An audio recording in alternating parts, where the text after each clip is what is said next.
Media exit polls in Japan point to a commanding victory for Shinzo Abe's ruling coalition in Sunday's elections. The vote was dubbed a referendum on the incumbent prime minister's reflationary recipe for reviving Japan's economy.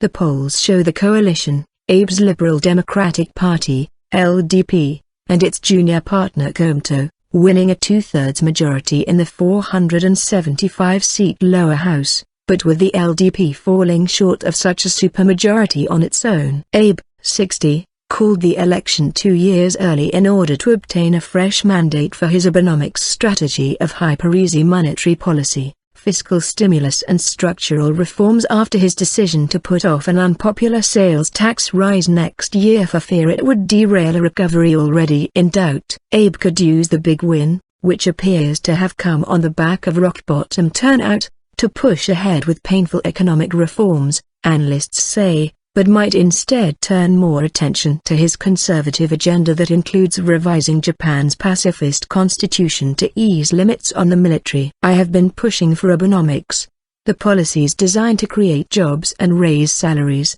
Abe told voters in Tokyo's neon-lit Akihabara Electronics District on the eve of the election. Japan can be much richer. Please let our coalition have power.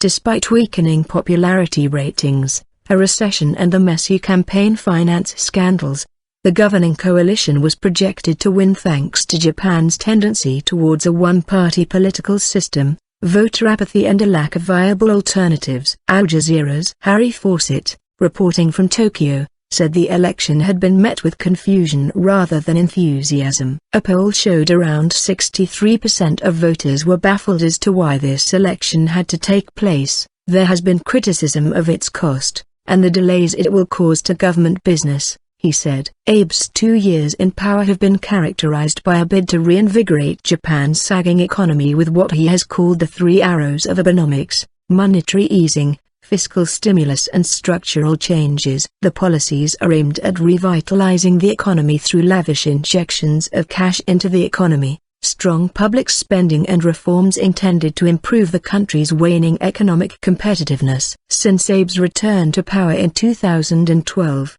share prices have risen and many companies have reported record profits as the Japanese yen has weakened in value, thanks to aggressive monetary easing. But the economy fell back into recession after a sales tax increase in April. Critics say Abe has not been bold enough to take on the vested interests that are the real key to reversing nearly 2 decades of economic underperformance.